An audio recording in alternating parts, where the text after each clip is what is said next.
아주 어려운 곡을 은혜 가운데 불러주셨습니다.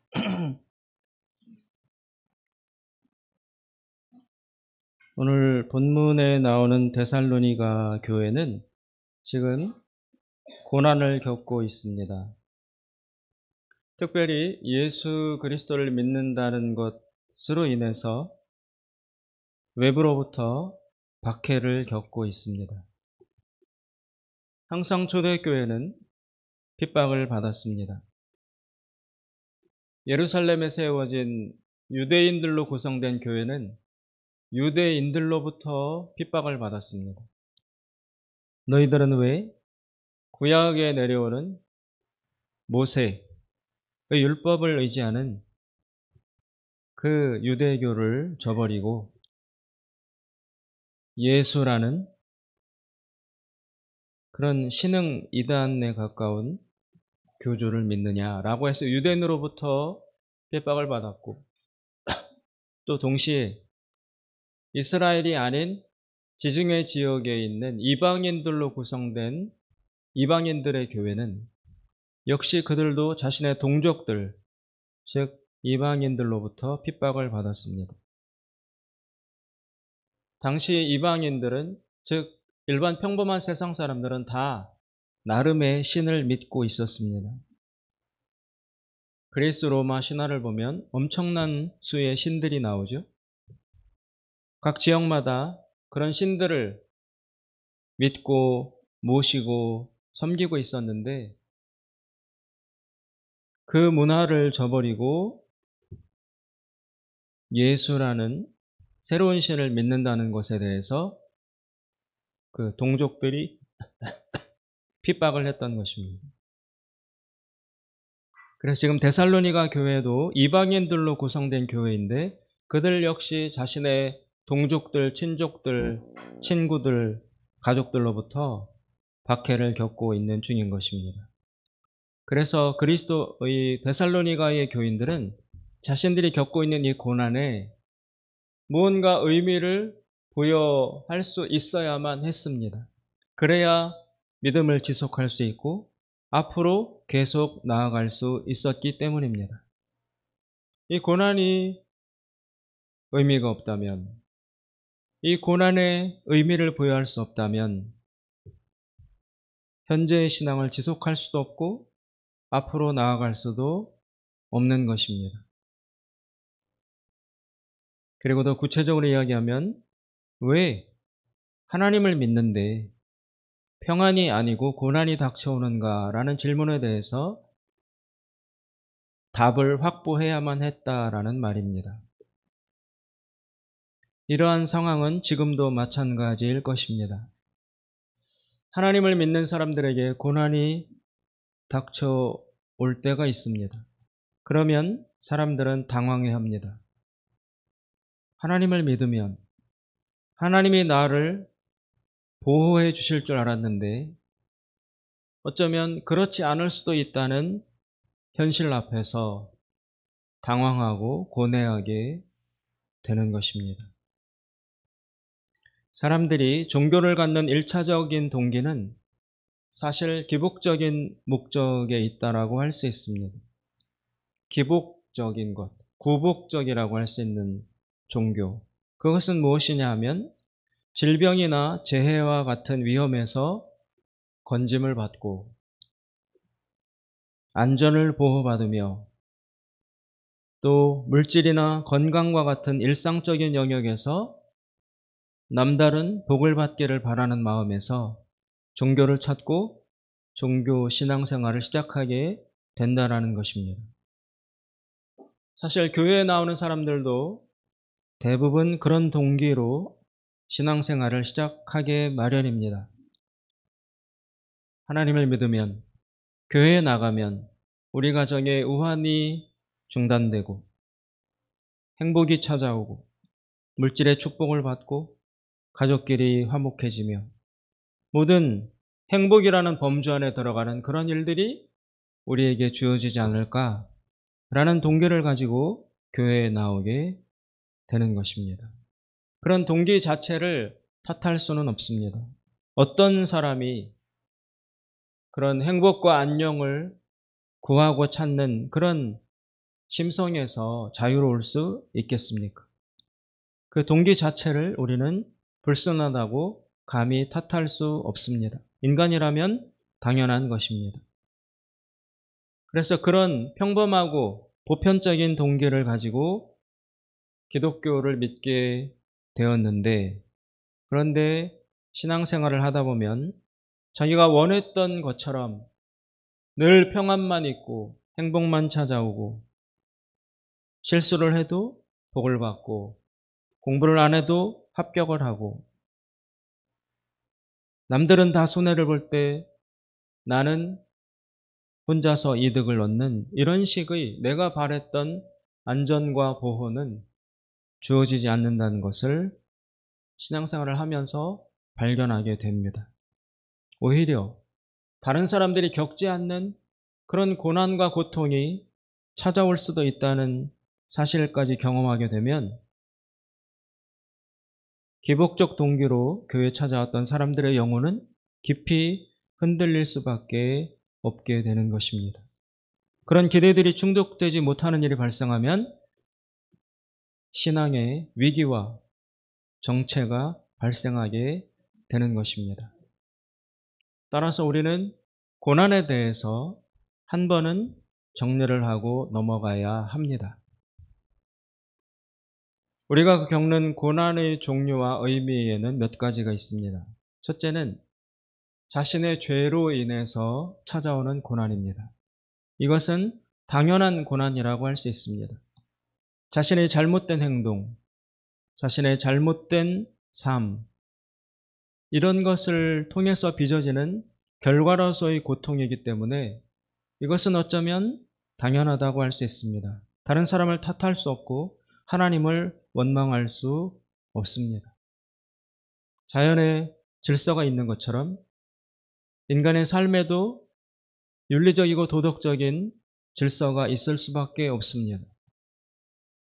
자연을 거슬러도 고통을 겪을 수밖에 없는 것처럼 인간 사회의 도덕적이고 윤리적인 질서를 어기고서도 아무 일 겪지 않으리라는 것을 기대한다는 것 자체가 넌센스라고 할 수 있습니다. 시간은 더디게 흐르는 것 같지만 반드시 심는 대로 거두게 해줍니다.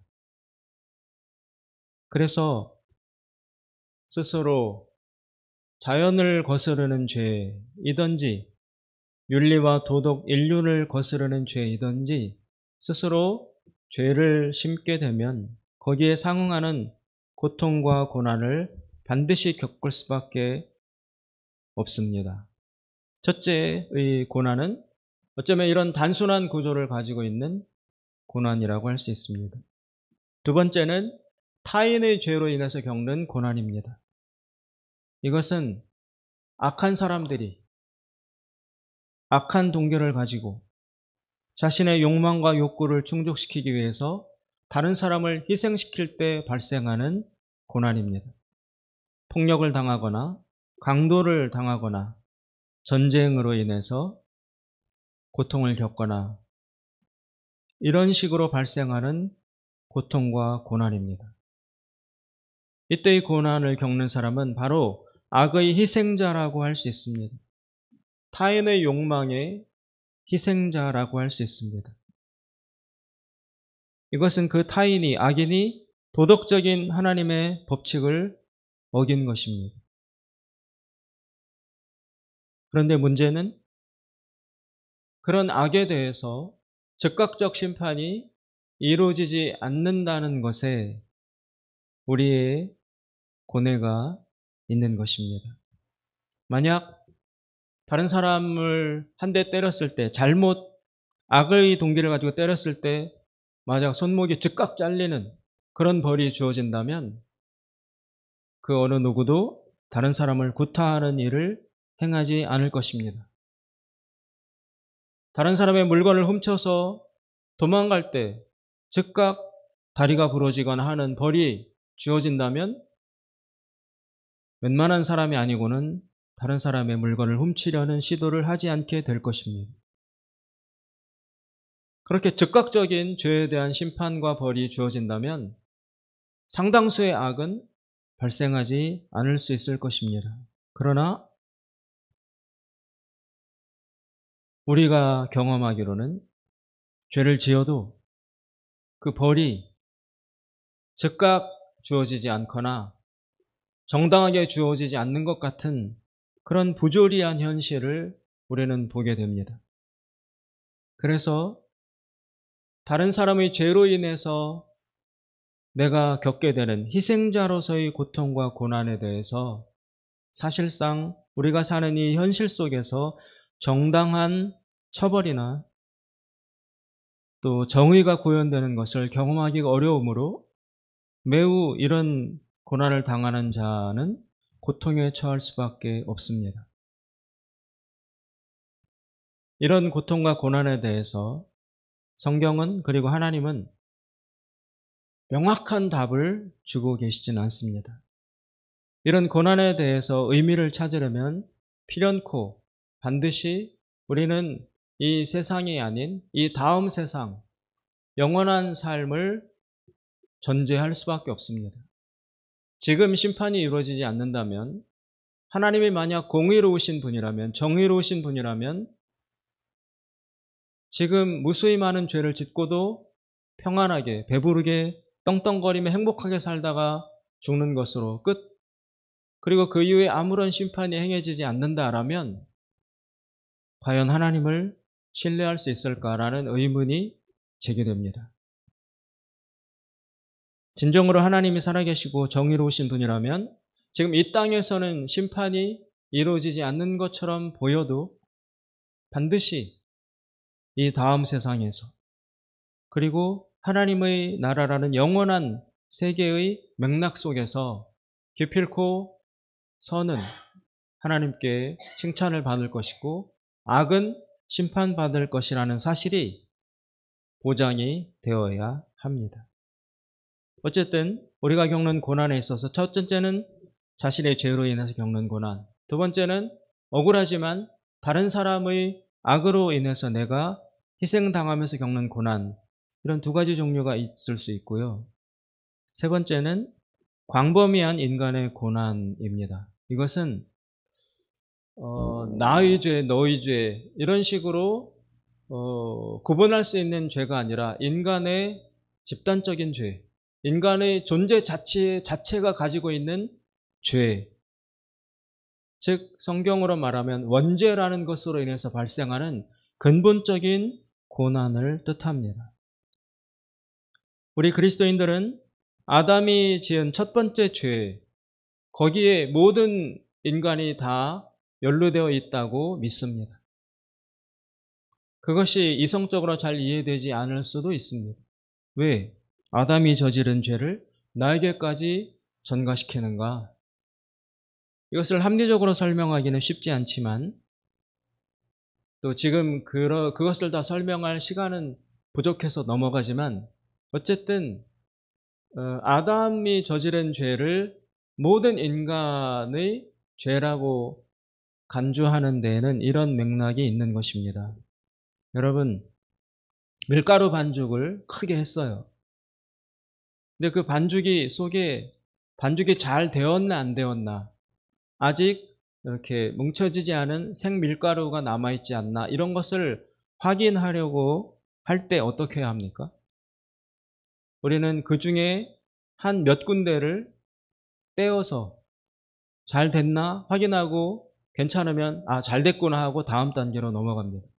어느 한 부분을 떼서 아직 생밀가루가 남아있으면 덜 뭉쳐졌구나 해서 다시 또 이기게 됩니다. 그렇듯이 전체를 확인하기 위해서 한 부분을 샘플로 뽑아서 됐다 안 됐다를 확인하는 것처럼 우리가 수박을 살 때 이 수박이 잘 익었나 안 익었나를 다 쪼개보고 낱낱이 파헤쳐보고 살 수는 없습니다. 그래서 이렇게 삼각형으로 칼집을 내서 뽑아가지고 속을 확인하잖아요. 그 작게 나온 삼각형 조각이 빨가면 잘 익었구나 하고 그 수박을 사게 되는 것입니다. 마찬가지로 선악과 앞에 섰던 아담은 모든 인간성을 대표라는 샘플로 뽑혀 나간 한 사람이었습니다.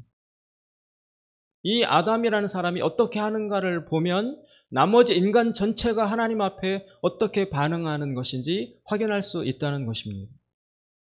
그래서 아담은 인간의 대표자로 뽑혀나간 사람이었어요. 그 아담 속에는 인간이 지니고 있는 보편성, 인간의 보편적 본성이 다 들어있기 때문에 아담이라는 사람이 선악과 앞에서 어떻게 행동하느냐가 나머지 모든 인간이 하나님 앞에서 어떻게 행동하느냐를 증명하는 근거가 될 수 있었던 것입니다.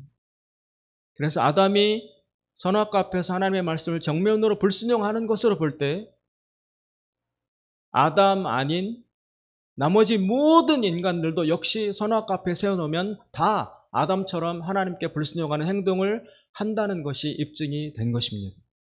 그래서 억울하다면 그 아담 대신 내가 선악과 앞에 서는 대표자가 되어볼 수 있습니다. 가정으로, 상상으로. 야, 아담은 그랬지만 난 안 그럴 수 있어. 아담은 따먹었지만 나는 안 따먹을 수 있어. 난 너무 억울해 라고 하는 사람은 가정과 상상의 영역에서 아담 대신 그 선악과 앞에 내가 선다 라고 상상해 보십시오.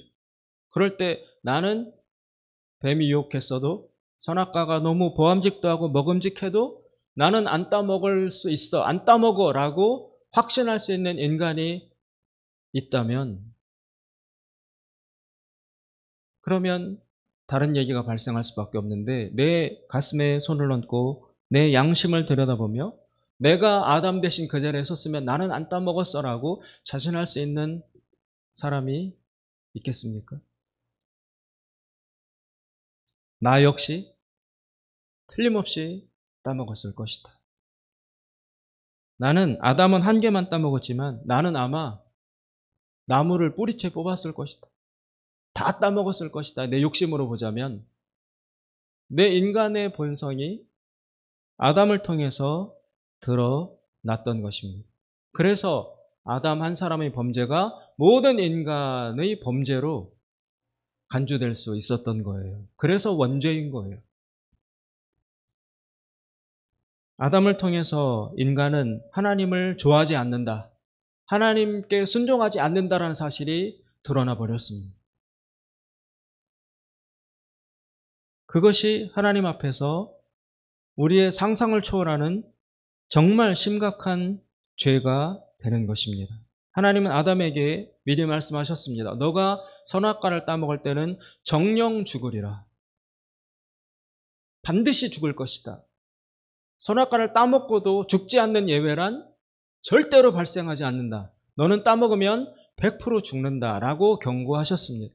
그런데 그 죽음은 이렇게 물리적으로 인간의 목숨이 끊어지는 그런 죽음을 의미한 게 아니에요. 영적으로 죽는다. 영적으로 죽는다는 것은 하나님과의 관계가 끊어진다. 하나님으로부터 멀어진다라는 것을 뜻합니다. 어린 아기가, 아주 갓난 아기가 엄마와 분리되면 이 아기는 죽을 수밖에 없어요. 그리고 요한복음 15장에 예수님이 말씀하신 것처럼 포도나무에서 가지 하나가 잘라져 나오면, 떨어져 나오면 이 가지는 죽을 수밖에 없는 그런 의미의 죽음인 것입니다. 아담이 하나님을 향하여 나는 하나님을 좋아하지 않습니다. 사랑하지 않습니다. 나는 당신에게 불순종합니다라고 정면으로 선언함에 따라 하나님이 경고하신 대로 죽음이 발생했습니다.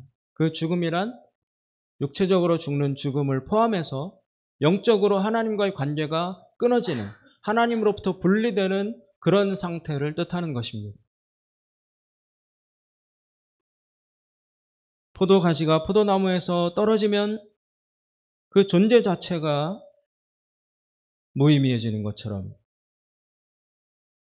갓난 아기가 엄마에게서 분리되면 그 존재 자체가 성립될 수 없는 것처럼 하나님에게서 분리된 인간이란 존재가 성립될 수 없는 거예요. 그 자체를 하나님은 정령 죽으리라, 그 상태를 라고 표현하신 것입니다. 그리고 하나님으로부터 분리되는 그 죽음은 그냥 말로만 이루어진 것이 아니라 실질적으로도 인간에게 결과로 나타났습니다. 무엇이냐 하면 에덴 동산에서 쫓겨난 거죠. 에덴 동산에는 사실 완벽에 가까운 곳이었습니다. 그곳에서 쫓겨나서 살게 되었습니다. 이 쫓겨나서 살게 된 이 공간, 여기가 바로 죽음의 공간인 거예요. 여기에는 질병이 있고, 늙는 것이 있고, 아픔이 있고, 그리고 자연재해가 발생하고, 여러 가지 불행들이 가득한 공간인 것입니다. 그것이 바로 그 에덴 동산에서 쫓겨나서 살게 된 삶의 공간이 지금 우리가 살고 있는 이 세상이에요. 여기는 에덴 동산이 아니에요. 인간이 죄를 지은 결과 에덴 동산 밖으로 추방되어서 살게 된 삶의 공간이 지금 우리가 살고 있는 이 장소, 이 세상인 것입니다. 따라서 여기에는 에덴 동산 같지 않으므로 에덴 동산은 완벽했지만 여기는 불완전해요. 그래서 기본 질서, 기본 구조, 해가 뜨고 지고 별이 뜨고 지구가 돌고 봄, 여름, 가을, 겨울이 찾아오는 이런 기본, 그리고 공기, 산소가 유지되고 사람이 살만한, 생명체가 살만한 이런 기본 구조는 변함없이 제공되지만, 그러나 그 안에 디테일한 과정에서는 무수히 많은 결함과 오류가 내재해 있어서 선천적으로 장애를 가진 아기가 태어나고, 아직 어린 아이인데 암에 걸리고, 또 쓰나미나 태풍이나 기근이나 이런 온갖 자연재해가 발생해서 사람들이 죽고 사고가 벌어집니다. 전쟁이 일어납니다. 여기는 완벽한 공간이 아닙니다. 하나님이 정령 죽으리라 선언하셨던 것이 실현되는 공간이 바로 우리가 살고 있는 이 세상인 것입니다. 원천적으로 결함이 있어요. 그리고 죽으리라 하는 죽음이 실현되는 공간이기 때문에 이 세상에는 그 어느 누구도 고통으로부터 면제받을 수가 없습니다. 그래서 인간의 삶을 일컬어 생로병사라고 하지 않습니까? 태어나고 늙고 병들고 죽는다. 태어나는 것 이외에 나머지 세 가지는 다 고통입니다. 인간의 삶은 고통으로 점철되어 있습니다. 이런 현실을 정확하게 포착한 것이 바로 불교입니다. 불교는 인생을 일컬어 생로병사라고 한마디로 규정했습니다. 불교는 극히 현실적인 종교예요. 그리고 고도로 합리적인 종교예요. 철저히 관찰해서 세상의 사실을 있는 그대로 수용하고 받아들이는 종교가 불교예요. 그래서 불교에서는 인생을 고해라고 표현합니다. 괴로울고 바다해. 인생은 괴로움이 늘 파도처럼 찾아오는 고통의 바다와도 같다. 철저히 현실적인 눈으로 봤을 때 인간의 삶은 고통으로 구성되어 있다라고 불교는 본 것입니다. 우리 인간이 경험하는 대부분의 고난이 바로 여기에 해당됩니다.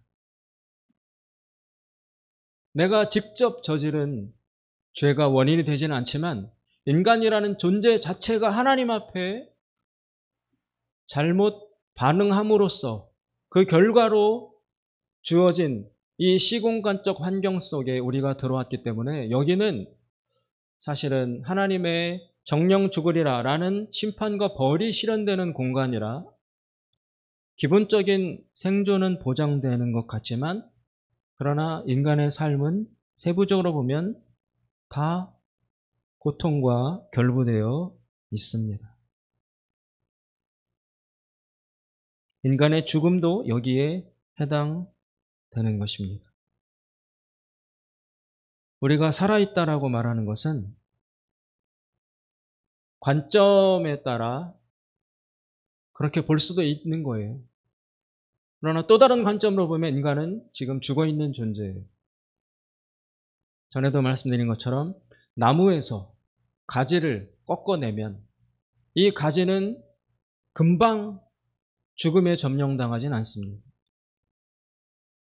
꺾어진 채로 얼마 지내는 동안 이 가지는 아직도 잎사귀가 푸르르고 꽃도 피어있고 살아있는 것처럼 보입니다. 그러나 시간이 지나면 반드시 그 죽음이 겉으로 드러납니다. 마릅니다. 일시적으로 아직 생명의 기운이 남아있어서 살아있는 것처럼 보이는 상태, 그것이 바로 인간의 현재 삶인 거예요. 하나님으로부터 분리되었기 때문에, 원나무로부터 떨어져 나왔기 때문에 일시적으로 살아있는 것처럼 보이지만 나중에 죽을 수밖에 없는 존재, 그것이 바로 인간의 지금 삶인 것입니다. 우리 살아있잖아. 그러나 그 삶의 기간이 길어야 7, 80이에요. 떨어져 나온 가지가 잠시 생명의 기운이 남아있어서 살아있는 것처럼 보이는 그 해당되는 거기에 그 단계가 바로 우리가 살고 있는 이 세상의 삶이라는 것입니다. 결국에는 죽음이 점령해서 죽음의 기운이 확 드러나서 모든 인간은 육체적으로 죽습니다. 그래서 살아있다고 볼 수도 있지만 사실은 죽어있는 존재라고 인간을 볼 수 있는 것이고 죽어가는 존재라고 볼 수 있는 것입니다. 이 죽음이 지배하는 공간이기에 세상 전체에 고통이 스며들어 있습니다. 이런 식으로 보자면 인간은 죄의 장본인이기도 하면서, 즉 죄의 가해자로서 하나님 앞에 용서받고 회개해야 될 장본인이면서 동시에 인간은 죄의 피해자예요. 이 인간이 지은 근본적 죄 때문에 사실은 원인도 모를 이 세상에서 고통을 당하기도 하는 것입니다. 인간은 이중적 존재입니다. 죄의 원인자, 죄의 장본인이기도 하면서 동시에 안타깝고 불쌍한 죄의 희생자이기도 한 것입니다. 이 범주 안에 우리가 겪는 대부분의 고난이 들어 있습니다. 내가 잘못을 저지르지 않았는데도 불행이 찾아오고, 이것은 인간의 근본적 원죄 때문에 빚어진 전체적인 결과 안에 우리가 포함되어 있기 때문에 원인도 잘 모르지만 겪어야 되는 고통이라고 할 수 있는 것입니다. 이 세 가지 범주가 기본적 고난이라고 할 수 있고, 마지막 기독교만의 독특한 고난이 있습니다. 그것이 바로 오늘 본문에서 바울이 데살로니가 교인들에게 설명해 주는 고난의 의미인 것입니다. 오늘 5절을 보시면 바울은 데살로니가 교인들에게 이렇게 말씀합니다. 이는 하나님의 공의로운 심판의 표요 너희로 하여금 하나님의 나라에 합당한 자로 여김을 받게 하려 함이니 그 나라를 위하여 너희가 또한 고난을 받느니라. 즉 하나님 나라를 위해서 받는 고난이 있다는 것입니다. 그것은 5절 중반절에 부수적 설명이 나옵니다. 너희로 하여금 하나님의 나라에 합당한 자로 여김을 받게 하려 하기 위해서 주어지는 고난이다. 하나님 나라를 위해서 받는 고난, 그것이 지금 너희가 겪는 고난의 본질이다라고 바울이 이야기합니다. 이 하나님 나라를 위하여 받는 고난, 하나님 나라에 합당한 자로 여김을 받기 위해서 겪게 되는 고난, 이것은 무엇입니까? 이것은 희생적 고난이라고 할 수 있습니다. 이것은 자발적인 고난이고 선택적인 고난이고 의지적인 고난입니다.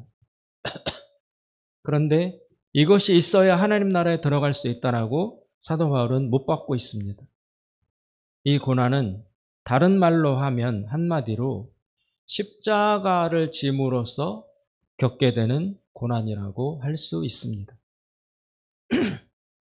십자가 때문에 빚어지는 고난, 그것을 너희들은 겪고 있는 것이다. 그리고 이 고난이 있어야 하나님의 나라에 들어갈 수 있다라고 바울은 이야기하고 있는 것입니다. 복음서들마다 맨 마지막 장, 마태복음 28장, 마가복음 16장, 누가복음 24장, 요한복음 21장, 복음서의 맨 뒷부분과 그리고 사도행전 1장에 보면 동일한 장면이 나옵니다. 그것은 바로 예수님이 하늘나라로 올라가는 승천 장면입니다. 예수님이 제자들이 보는 가운데 하늘나라로 올라가요. 점점 작아져요. 하늘 높이 올라가서 보이지 않게 돼요. 그럼 남아있는 제자들은 올라가는 예수님을 보면서 하나님 나라를 회복함이 지금입니까? 막 물어보고, 그리고 떠나가시는 예수님을 보며 제자들이 어쩔 줄 몰라 하는 장면이 복음서 뒷장과 사도행전 1장에 나옵니다. 그렇게 예수님은 이 세상을 떠나서 하나님 나라로 올라갔습니다. 예수님은 승천하셨습니다. 하늘로 올라가셨어요. 그러면 이 예수님의 승천이 궁극적으로 의미하는 바는 무엇일까요? 그것은 물리적으로 예수님이 저 높고 높은 하늘에 예수님이 올라갔다라는 것을 의미하는 것이 아닙니다. 현실적으로 그런 일이 제자들 앞에 발생은 했지만 이것이 진짜 의미하는 바는 다른 것에 있습니다. 이것은 상징입니다. 예수님이 물리적으로 저 높은 까마득한 하늘에 올라갔다. 그것이 아니고 그렇게 올라가셨다라는 얘기는 상징적으로 무엇을 뜻하냐 하면 예수님이 위계상 가장 높은 자리로 올라가셨다라는 것을 그림으로 보여준다라는 것이에요. 저 높은 하늘로 예수님이 올라가셨다. 저 높은 곳이 어디인가? 그것은 바로 가장 높은 자리, 즉 왕의 자리에 예수님이 올라가 앉으셨다라는 거예요. 성경에 보면 하나님 보좌 우편이라고 나오잖아요. 우리가 고백하는 사도신경에 하나님 보좌 우편에 앉아 계시다가 저리로서는 거기로부터 살아있는 자와 죽은 자를 심판하러 오시리라. 지금 예수님은 하나님 보좌 우편에 앉아 계신다라는 것입니다. 그 하나님 보좌 우편은 무슨 자리냐? 통치자의 자리예요. 왕의 자리예요.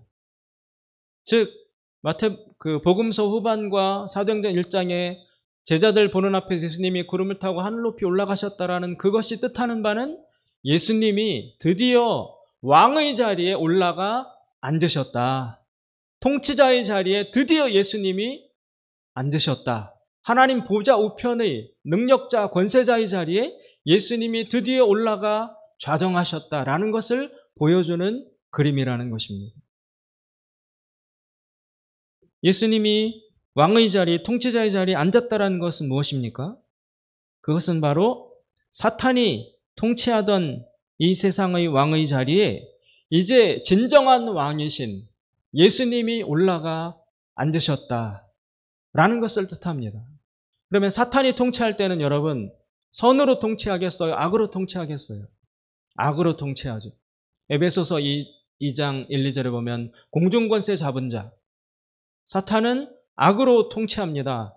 이 인간이 죄를 짓고 에덴 동산에서 쫓겨나서 이 세상으로 들어왔는데 이 세상은 사탄이 왕으로 앉아서 통치하는 나라예요.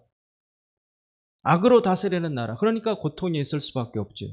그런데 예수님이 오셔서 사탄을 몰아내고 그 사탄이 앉았던 왕의 자리, 통치자의 자리에 악한 통치자인 사탄을 끌어내리고 예수님이 가서 앉으셨다. 새로운 왕으로 왕좌에 앉으셨다라는 것을 뜻한다라는 것입니다. 그러니 여러분, 악한 왕이 다스릴 때는 백성들의 삶에 고통이 있었으나 이제는 선하고 의로운 진정한 왕이 그 왕의 자리에 앉으셨다면 앞으로 세상은 평화와 평강으로 공의로 가득 차게 되겠지. 그래서 예수님이 십자가에서 죽으시고 부활하신 다음에 거기서 멈추지 않고 하늘로 올라가셔서 하나님 보좌 우편 왕의 자리에 앉으셨다라는 것을 보여주기 위해서 사도행전 1장에 승천 장면이 나오는 것입니다. 이제 예수님이 왕입니다. 이제 예수님이 이 세상의 통치자입니다. 예수님이 다스릴 것입니다. 이 세상에서 고통받던 모든 인간들에게는 이제 희망의 소식이 들려온 거예요. 악한 왕이 물러나고 선하고 의로운 왕이 자리에 앉으셨다. 와, 해방이다. 이제 우리는 평화롭게 됐다. 그래서 기쁨 소식, 복음이 거기서부터 나오는 것인데요. 그 다음에 중요한 일이 일어납니다. 새로 왕이 되신 예수님이 다스리는 방식이 있어요. 선하고 의로운 왕이신 예수님이 하시는 통치의 방법이 있습니다. 그것이 바로 십자가입니다. 예수님은 왕이지만 힘으로, 무력으로 통치하시지 않고 십자가로 통치하십니다.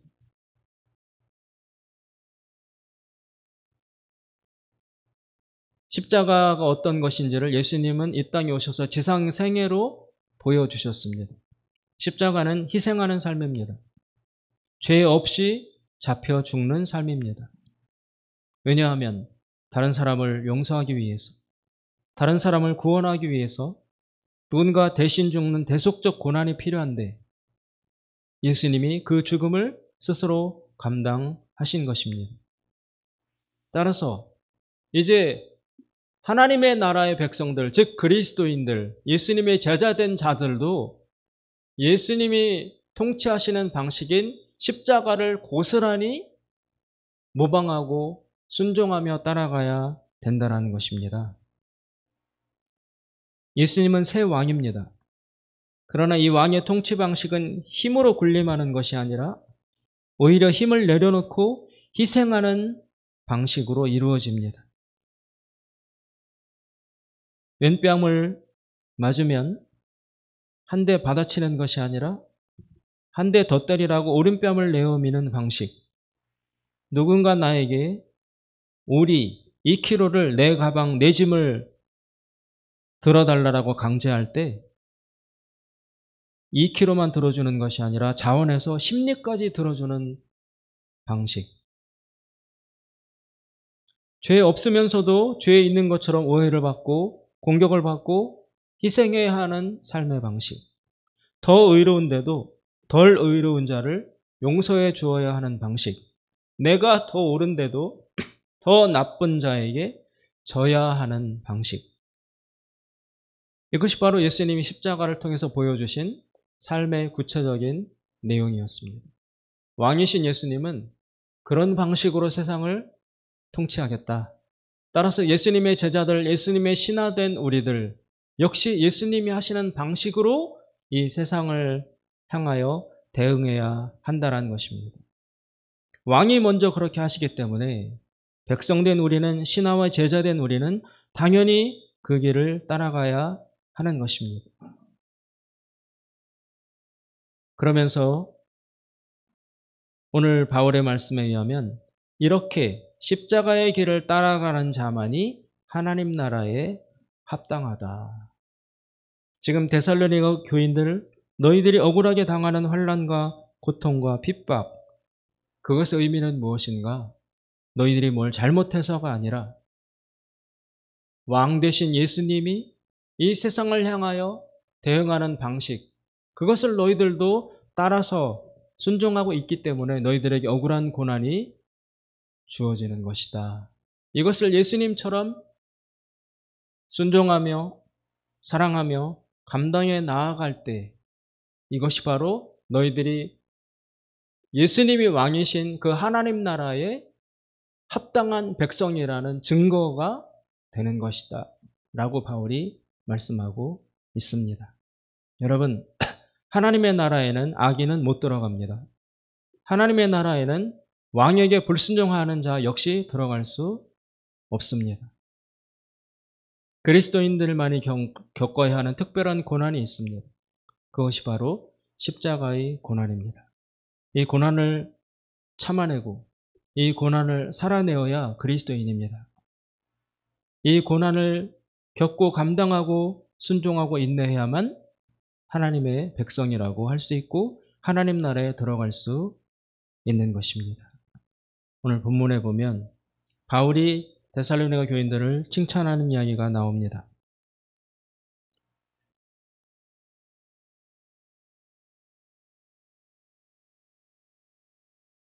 바울이